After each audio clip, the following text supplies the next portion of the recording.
Welcome to Manufacturing Talk Radio for our annual wrap-up for 2016.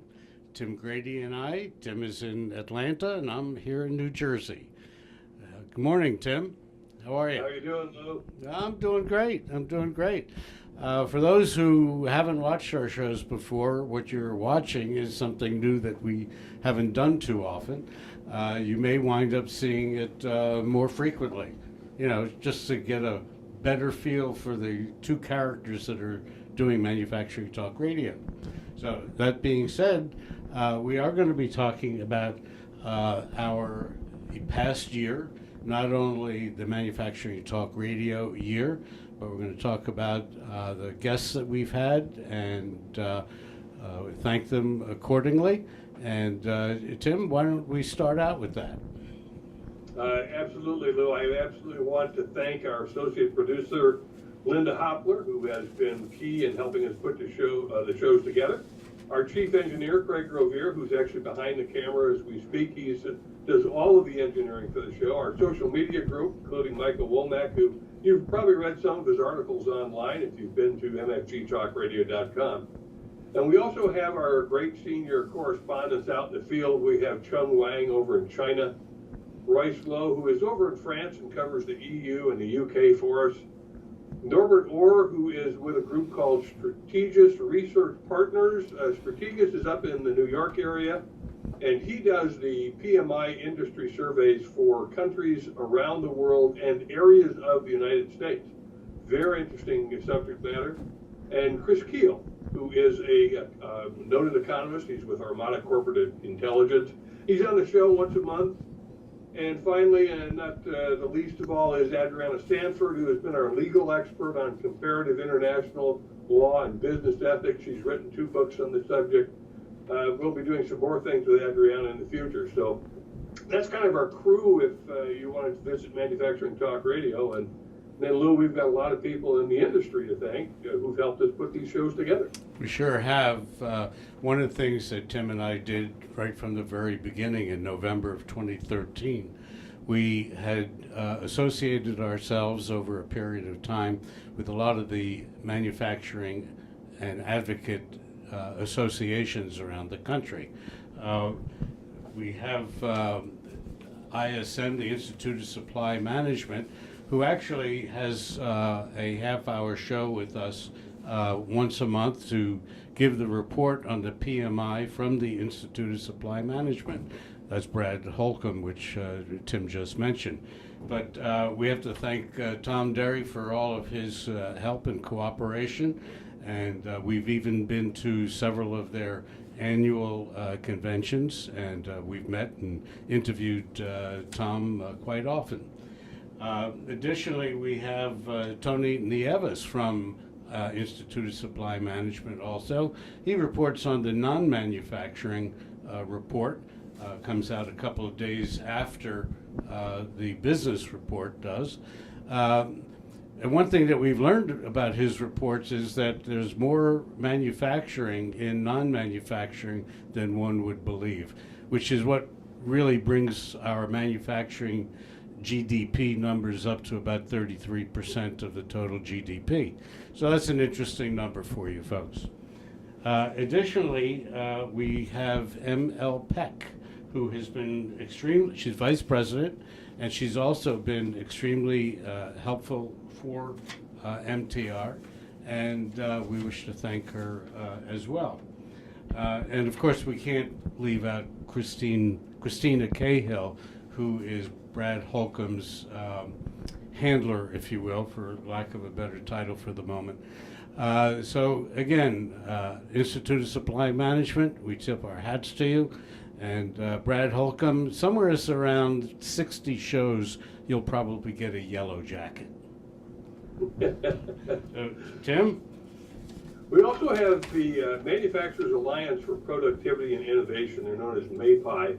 Great organization, puts out some very interesting reports. We encourage you to go to their website. Stephen Gold has been with us on several interviews with Manufacturing Talk Radio. He is the president of MAPI.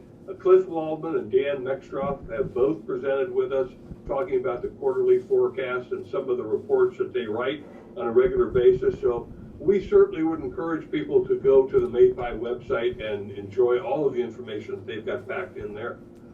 Lou, how about NAM?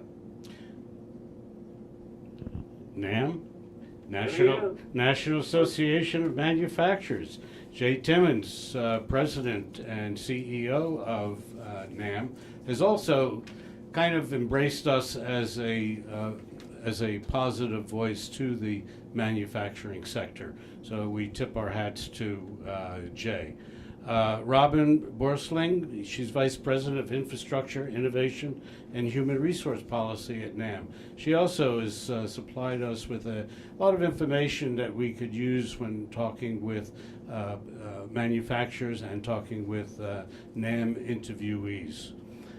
Chad Moutre, he has now been on our show every month giving his economic report. He is the chief economist for NAM, and we enjoy having him on, and he's got an incredible amount of information, not only from here in the United States, but also globally, and that's really quite interesting. Jennifer Drogas, Director of Media Relations, she's been most helpful with us, obviously, to allow us to get close enough that we can become a voice of manufacturing. So we want to thank Jennifer as well. And Tim, you already spoke about MAPI, I believe. Yes, I did.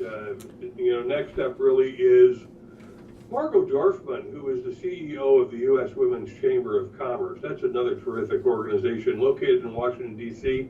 Margot's been on the show with us, and also Chris Young, who's president of the American Small Business Chamber of Commerce, which really came out of, it's a spinoff from the U.S. Women's Chamber of Commerce. And Chris has been on the show with us. Both excellent organizations. Let me not forget WIM, which is also out there as the Women in Manufacturing Organizations. But these organizations are terrific if you're looking for some help and you're, for instance, have a woman-owned business. I would encourage you to get a hold of the U.S. Women's Chamber of Commerce. And if you have a small business, I certainly would encourage you to be working with the American Small Business Chamber of Commerce. They're doing a terrific job. Great people to have on the show. Lou? Yeah, I'll take that one step further. When we started this in year one and year two, our female listenership was somewhere around 10-15%.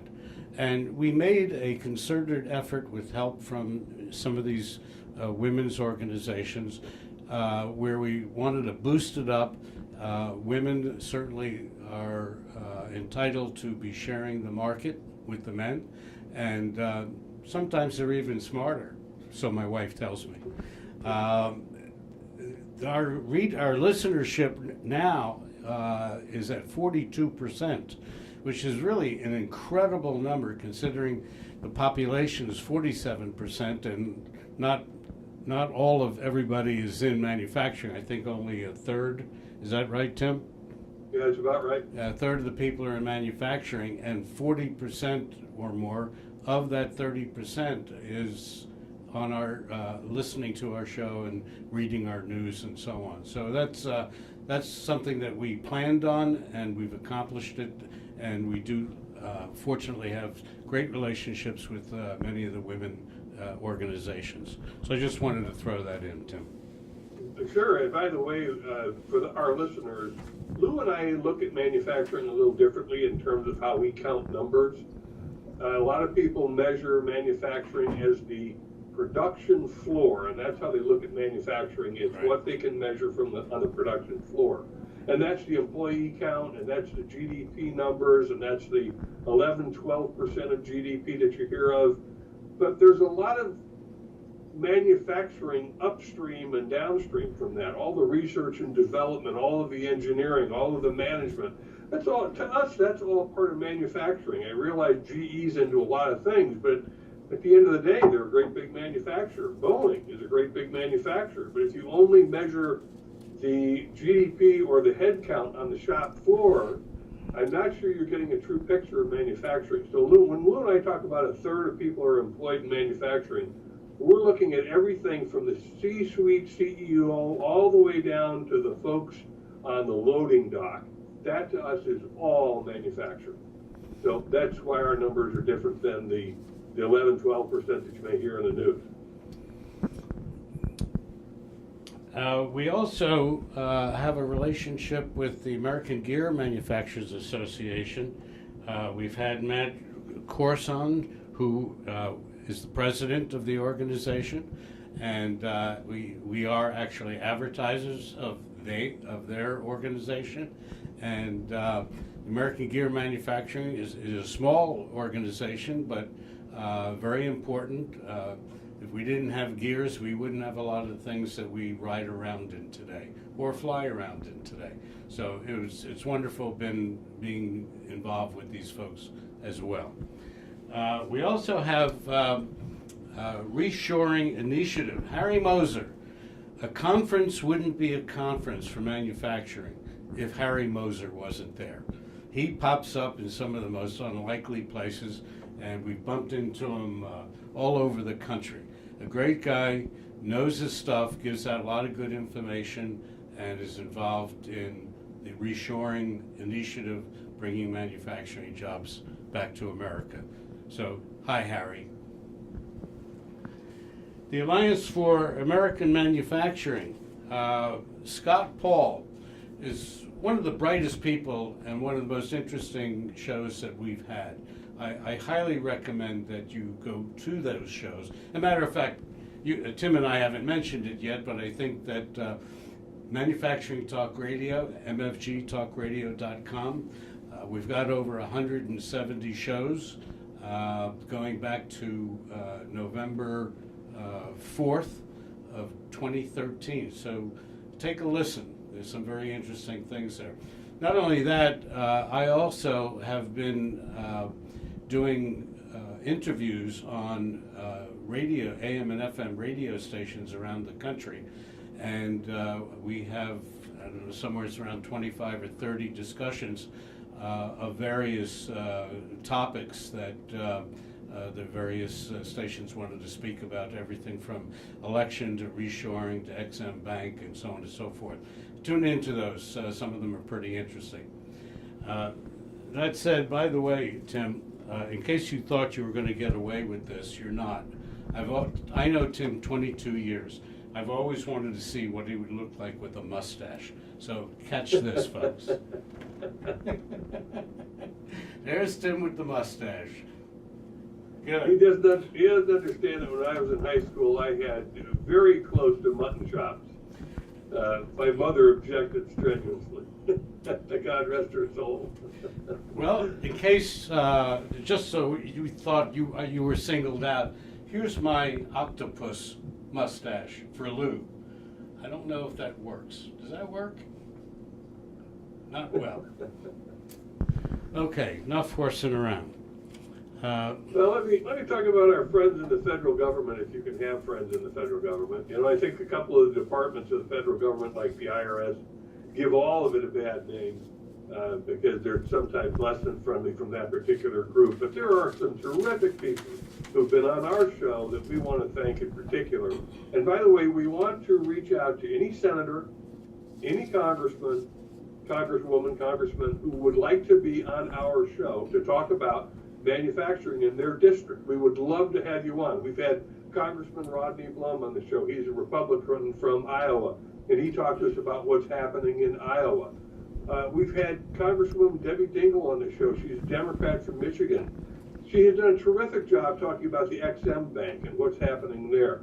So those are great shows, by the way, to go back and listen to. The XM Bank is still struggling. We still don't have all of the people appointed, all the directors appointed, so that we can have a forum and open the doors to that. We've had Carol Thomas on from she's the director of the Manufacturing Extension Partnership, what is known as MEP, for the National Institute of Standards and Technology, which is also known as NIST, N-I-S-T, within the U.S. Department of Commerce. Carol is incredibly bright and is doing a terrific job trying to bring that manufacturing relationship between the government and academia and the manufacturers themselves all together so that one can help one another. It's a terrific organization. And we've also had some folks on from state governments. We have had a lot of people on from the International Trade Administration, the federal government, back to the federal government. The Department of Labor has been on with us. Gosh, these people just have some great input, and I would encourage anyone to go and reach out to their congressmen, who are also very helpful in getting you connected. One of the things we're going to be talking about following up on in 2017 is what's happening with the I don't mean to Go ahead. I don't mean to interrupt you. I don't want to forget Lieutenant Governor Kim Gordano from the state of New Jersey.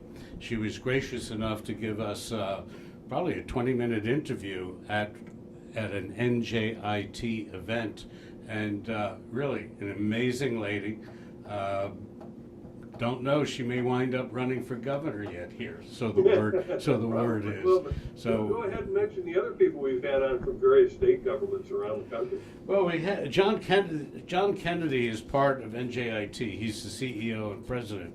It's not truly a government facility, a government agency, but they do receive money from the government. So that almost makes them government.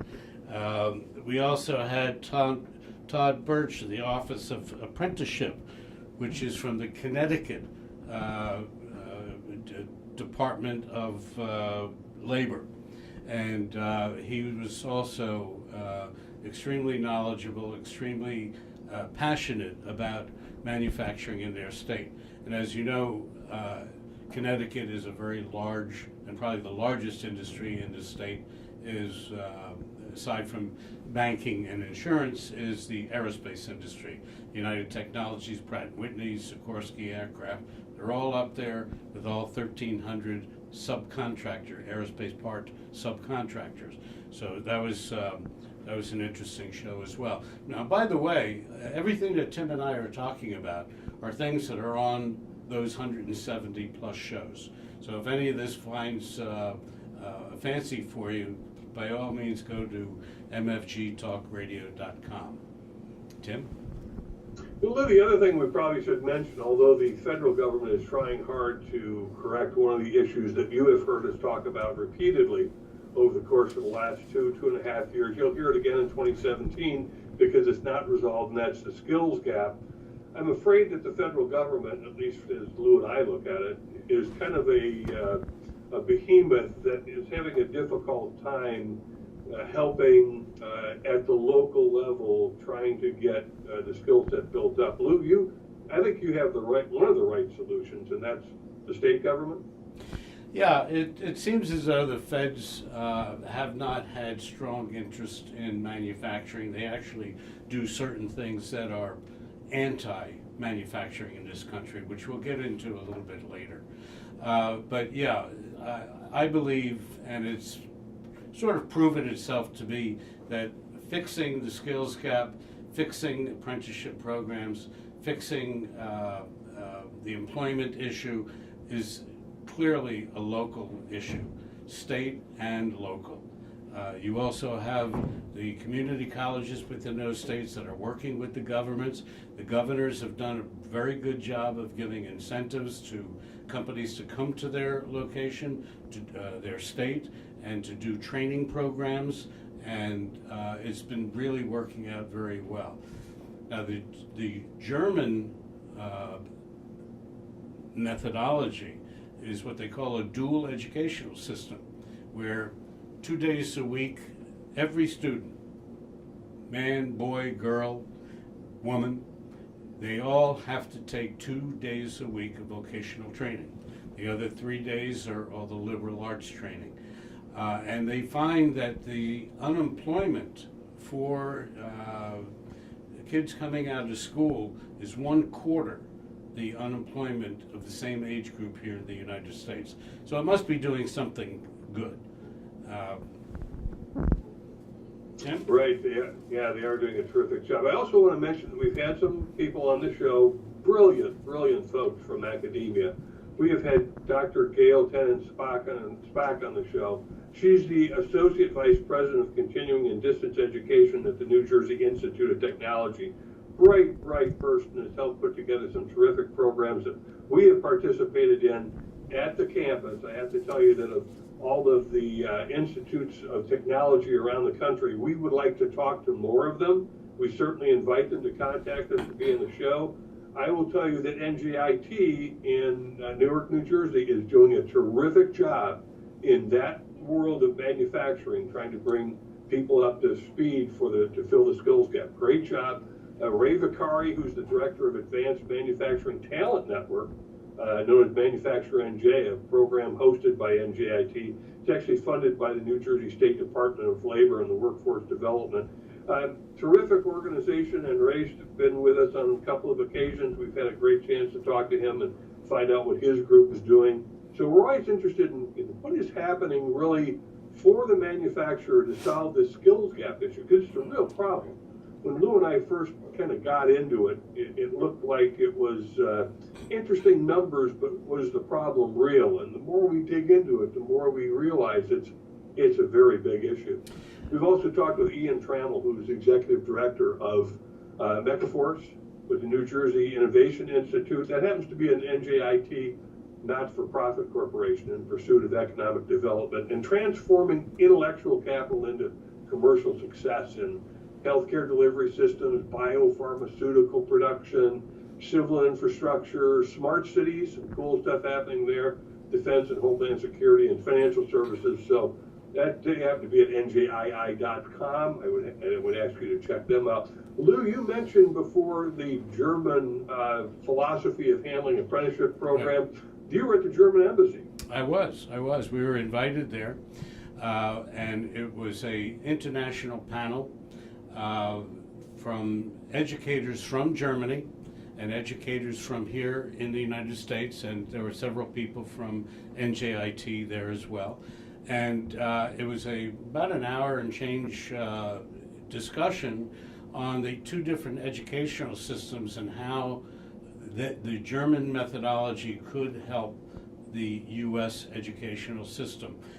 We televised it, and it is also on our manufacturingtalkradio.com show. So if you want to find that, it's under German Embassy, and I think it'll prove to be extremely interesting. That being said, also one organization that we've been involved with is NJMEP, and that's the metalworking manufacturing extension program. Right. Partnership, right? Right. And they're all over the country. They have 50 locations in 50 states, and they also are promoting, obviously, manufacturing. And they also, after a 5-year spell of not having a national event, this coming May, MEP will be having an event in May, which Manufacturing Talk Radio will be at, and we'll be interviewing many of the MEP directors from all over the country. So we're thrilled about being there. So I just wanted to thank the MEP people as well, local and national.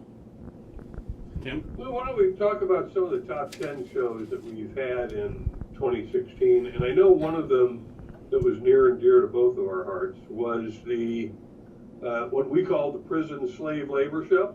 We're still not done with that? No, we're not. And actually, my favorite was Fury Road. I don't know if anyone's seen that movie, but that was one of my favorite movies for this year. All kidding aside, the top 10 shows that we've had cover many different topics, all of which are on the website. We did have I think one of the biggest one was Manufacturing Day, which was held the first Friday of October. Manufacturing Day has become a regular event that happens all over the United States and Puerto Rico. It's been going on now, I think this is the 4th year. We've been involved with it for 3 years. And it's an event that takes place in manufacturing plants all over the country that open their doors to students, career change people, politicians, local politicians, families, parents, to come in to get a better view and a better understanding that manufacturing is not dark, dirty, and dangerous anymore. And most of the shops that I've been in lately, or a lot of them anyway, is a white lab coat manufacturing, especially in the 3D printing areas and some of the medical manufacturing areas. So that has been really a big event. This past year, they had 2,500 companies in 50 states that opened the doors, and they had something like 22 or 23,000 people that went to visit. So put that on your calendar. Unfortunately, it doesn't get a lot of notoriety in the mainstream media, but it's called manufacturingday.com. That's their website, and it's the first Friday in October. It was mandated by Barack Obama as an official event on behalf of manufacturing. A couple other shows that we have done on a regular basis, and that's Brad Holcomb with ISM and Tony Nieves, who are both committee chairs for the business report and the manufacturing report, and Tony for the non-manufacturing report. Their shows are excellent. We get both of them for about a half hour. I know Brad, I'm not sure about Anthony. I know Brad is on CNN, MSNBC, Fox News, Bloomberg, and others, and little old Manufacturing Talk Radio. And we enjoy his company. We've only seen him about 40 times over the last 3 years. So he certainly is a regular. The other point that Tim started to bring up was about what we call prison slavery. This is something that we discovered that not a lot of people know about, and it's based on the 13th Amendment that was passed in 1784, I believe is the date, which allows people to be incarcerated. It doesn't allow slavery unless you've committed a crime. And you go to prison and they make you work for almost no money. And in the beginning, it was a way for the South to be resurrected economically. So they released 4 million slaves, let them go, and then would arrest them for menial crimes or not even crimes, maybe just talking back to a police officer, and then reincarcerate them, and they would now be working in the prison system for less money than they were earning on a cotton farm. So this has been really a terrible situation, and it's only gotten worse.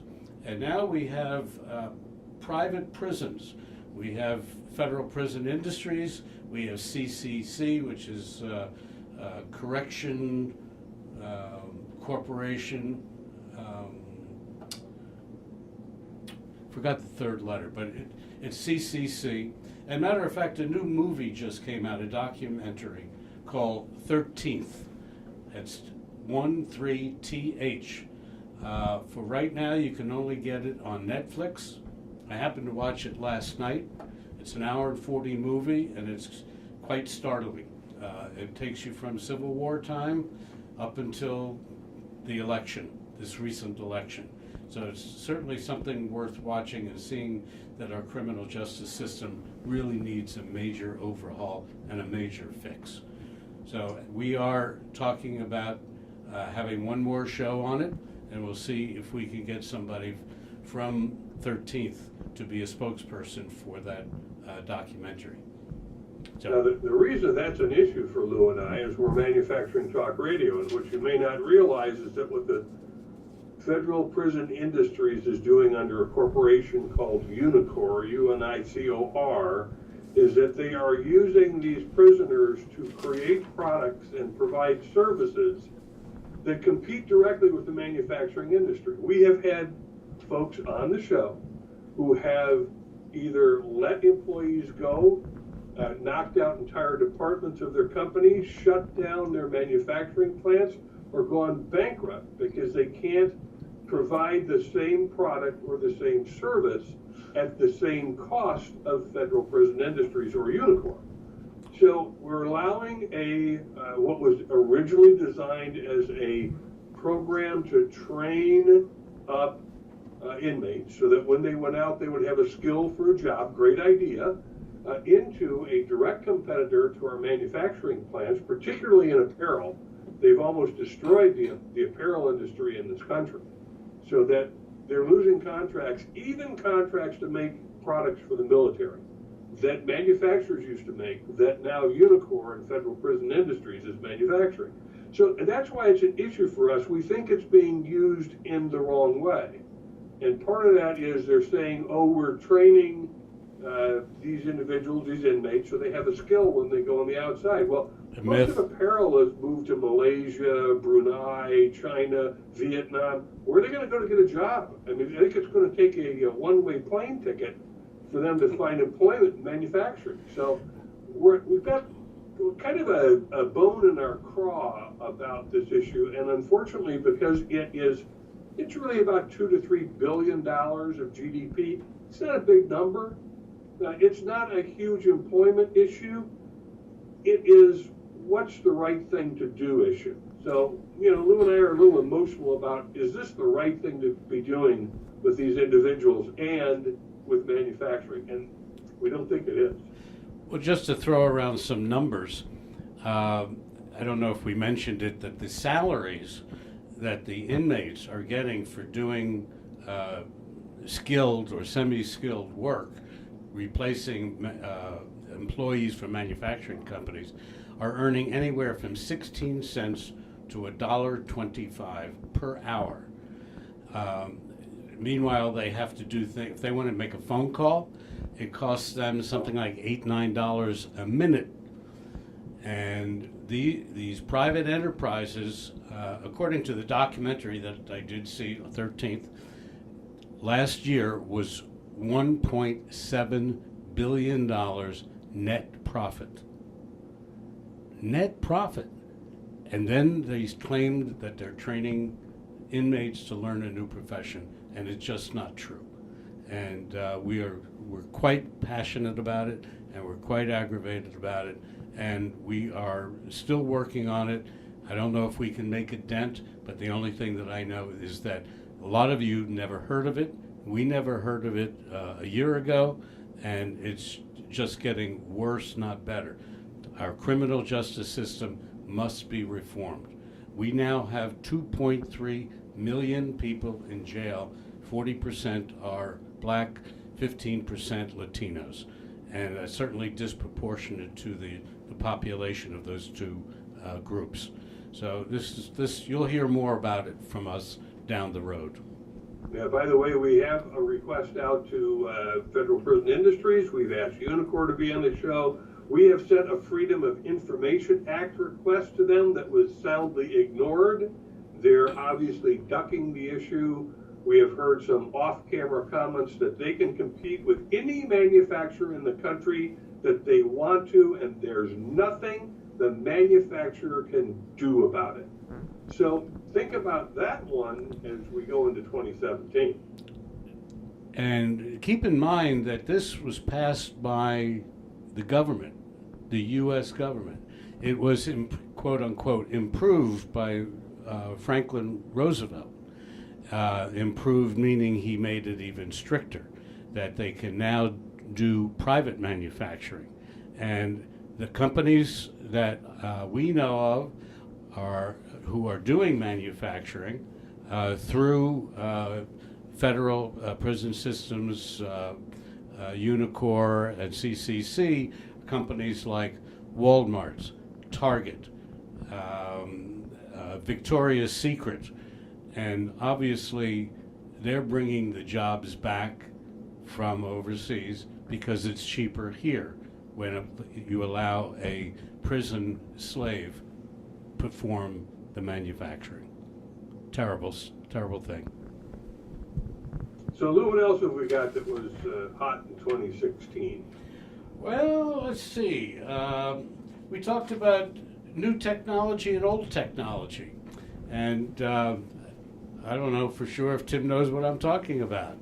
The old EDI technology, which has been around probably for 40 years, maybe 50 years. It has, yes. And it is now coming back. It's improved, and they're finding more ways of using EDI in the transfer of data from one computer to another, from one computer on this side of the planet to another computer on the other side of the world. So it is improving, and more people are beginning to realize that this could be a time-saving and people-saving, cost-saving technology. So that's, again, these shows are all on Manufacturing Talk Radio. You know, another one that we've talked about frequently, it also relates back to the skills gap, and we are talking about advanced robotics. You're hearing the word cobotics these days, which is really collaborative robotics on the shop floor where you're working side by side. We have had Rethink Robotics on the show, very bright folks, and they've introduced us to both Baxter and Sawyer. These are robots that can do repetitive tasks well. Baxter is fairly stationary in a location. Sawyer is a bit more movable, as I understand it. But please go to Rethink Robotics to find out more about Baxter and Sawyer. Here's the startling part. That robot configuration for either Baxter or Sawyer, the base package is around $30,000, a little bit less. Fully configured with programming, it might be $50,000 for the robot who works 24/7, 360. The 5 days down is the little maintenance work. So no vacations, no vacations. That's, you know, a bit concerning is what's happening in the skills gap. Are they going to fill it with people, or are they going to fill it with robots? Luke? You're asking me if they're going to fill them with robots?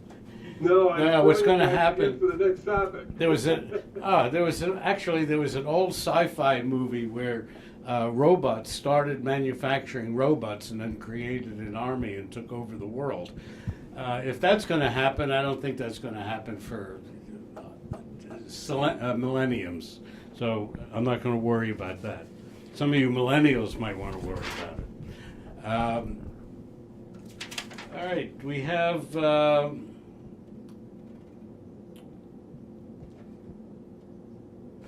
we did speak with Norfolk Shipyards. We were talking about augmented technology. And Augmented reality. Right? Augmented reality, right. And one of the things that they told us about, that they, now when they're building a ship, like in a football game, you can see the how many yards to go line. That is a product of augmented reality. Well, they do the same kind of thing on raw material, and the machines come in and can cut or drill or tap or do whatever is necessary based upon the lines that are being projected onto raw materials.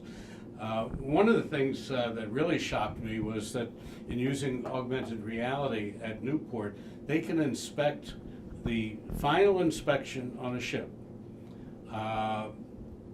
before launch to make sure that every screw is screwed and bolt is bolted and every seam is welded, and they can now do that in, here goes, 90 minutes. It used to take 9 days and hordes of people, and now it takes 9 minutes by computer. You think that's saving a lot of money? I think it might. Tim? Yeah, we'll be talking more also about additive manufacturing, also known as 3D printing. I'm not quite sure which terminology will catch on in 2017. Additive manufacturing is a bit more awkward. 3D printing is pretty easy to say, and people understand what you're talking about. The actual ASTM standard talks about additive manufacturing. But really, it's a fascinating way to do not just R&D, which is what it has been doing since the 1960s, by the way. Been around for quite a while. but it's picking on now the ability to do production quantity parts. So that's where it's becoming fascinating, and it's not just soft plastics. We're now beginning to talk about hard metals and challenging metals for many of the parts that used to be cast, for example. And we're questioning whether or not they'll be doing small parts that used to be either die stamped or forged. Those are the other areas that they might get into in metal. So additive manufacturing is going to be fascinating in 2017. Actually, the 3D printing aspect, they're doing on the International Space Station. When a part breaks, they don't have to take along a lot of extra parts because they've got 3D printers up there that they can make new parts. It's a lot cheaper than sending up a $50 million spaceship to send up a new package of nuts and bolts. So that's an interesting byproduct.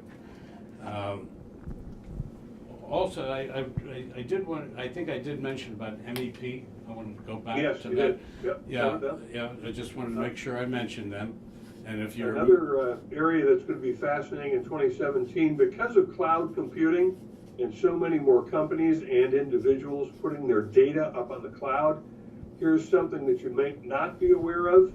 The company server on which your data is stored may not be in the United States. A lot of them are in Ireland. They could be in the UK. So the question is your data secure and private? And there have been a number of cases. There's been a case with Microsoft. There's been a case with Apple about whether or not their data can be accessed by another country. And this is where Dr. Adriana Sanford talks about the privacy issue in terms of your data, whether you're an individual or a company, and where your data sits in the globe. That's the real question. We're also going to be talking about cybersecurity quite a bit because now that's a huge issue.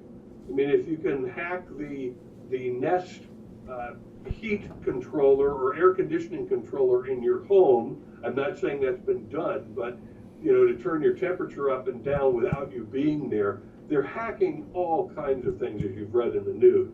The question is, how do we stop them? And the latest news that we've heard is that everything is hackable. So it's going to be a tough year for the cybersecurity folks to try to build systems. And some systems I think you're going to be hearing about are going to be coming off the web. They won't be accessible online because it's the only way to secure them. It's going to be tough for them, Lou. Yeah. One of the things that we haven't spoken about yet, and I think we ought to throw it in, being that we are broadcasting internationally and we do business internationally, is Brexit and what has occurred in the UK or is occurring in the UK or may occur in the UK or may take 10 years to accomplish in the UK. It seems as though that there's a movement afoot there by people who did vote for getting out of the UK, who didn't really realize what it all was going to mean to them. And they're now talking about calling for another referendum. So that's something that we're going to have to see how that plays out. It may not, either it's going to go well or there's going to be more countries dropping out of the EU. Yeah, the Brexit issue used to look like a solid plate when the issue came up for referendum. It now looks like a dropped bone china plate. So many issues, so much complexity trying to unravel it just for the UK. Scotland is toying around with the idea of do they withdraw from Great Britain and rejoin the UK because they did not vote to pull out of the UK. It was mostly folks in London that voted that, and it was mostly older folks who, they had a bit of nationalist pride and they didn't really want to be part of the UK anymore, and the big issue was immigration. Not their English people going into the UK, into the EU to work, but the Syrians coming out of those war-torn areas and coming into the UK. And that was really the emotional issue that caused it. Now they've got nuts on their hands, Lou. Well, I think that Germany is beginning to rethink the wisdom in allowing 1,000 immigrant refugees into their country. So there may come a stop to that. No matter how humane it is, there are other ways that we could be dealing with the humane issue. One being the United Nations. They don't seem to be doing the things that they should be doing. And NATO in regards to the issues going on in Syria and Iran. There's so much going on in the world, and who knows who's going to fix it, or if it's even fixable. Right. But let's talk about next year. What do you think is cooking for next year, Tim? Well, I think the big story next year is going to be the industrial Internet of Things. We've heard the terminology thrown around quite a bit, but it's going to be a look at how do I boost productivity, how do I speed my time to market, how do I increase my data visibility, what do I do with it when I gather it. Improving energy management is a big area where the industrial Internet of Things. I have to now mention the very positive side of Nest. Let me again say it hasn't been hacked to my knowledge, but the NEST controller that you can put in your own home and operate from your iPhone is a great example of an industrial technology on a chip that now slides into where your old air conditioner heat control thing was. You can use your iPhone to control it. You can be at work. And by the way, my daughter just got a gift for the holidays. She got a smart crock pot. This is a crock pot with a chip in it that you can set at work to begin cooking so that when you get home, the meal has been cooking for only 4 hours instead of 12. And that's another example of this chip technology taking over. Is it guaranteed not to burn the house down? Well, again, there's the trick of cybersecurity. I mean, as stupid as it sounds, does somebody just for a goof hack your crock pot, turn it up to 800 degrees, and it blows up in the kitchen? Yeah, I would think somebody must have come up with that idea and put some kind of a fail-safe sensor on it, but who knows? Airplanes still go down also. I think that's going to be the big issue as it relates to almost everything in manufacturing. Absolutely. Energy is going to be a huge one. Well, take a look at the automotive, which we haven't talked about. Automotive is clearly going driverless. They now, we just printed a story about a company who is just built 40-foot trailer trucks that are driverless. They are building or planning to build airplanes that are pilotless. It's going to be a long time before I get on one of those planes, but but we're going in that direction. Another logistical product that they're designing in Germany. It's the old dirigible, or some people know it as a blimp. Well, they're talking about creating a dirigible that is far, far, far bigger than any that have been made, that will be hauling only freight across from continent to continent. And it will be all done electronically, unless a big wind comes along and blows it the other way. But hopefully they have. Yes? Your freight could be in Africa. Well, yeah. Well, we had the same issues with airplanes periodically also. So there's a lot of exciting things that are coming up technology-wise. I think that the skill issues are going to be worked out. I think that if we get enough of the mainstream media to broadcast issues like prison slavery and reshoring and talk more about manufacturing, either that or manufacturing talk radio is just going to have to get bigger. So you folks need to watch us more, and if anybody wants to advertise, we're coming out with an advertising campaign. So be on the lookout for that. These are not donations. We are not a 501(c)(3). Not on purpose. That's right. Well, I think that pretty much wraps us up for this show, does it not? Is there anything else that we missed? We probably did, but we could probably talk for hours. I think that over the course of this coming year, Please listen, tune in to us, tell your friends, tell your mother, and we'll be here. We will be here feeding you information as it relates to manufacturing. And on that note, have a Happy New Year. Have a Happy New Year. Thanks, Lou. It's been terrific working with you in 2016. I look forward to 2017. By the way, in case anyone is asking, how long does Tim and I know one another? Tim, give him the number. 22 years, going on 23 in That's 2017. it. That's correct. That's correct. And I don't know, by the color of our hair, I'm not sure we're making it another 20, but we'll keep our fingers crossed. Thanks a lot, everyone. Tune in next week at Manufacturing Talk Radio, mfgtalkradio.com. Thank you.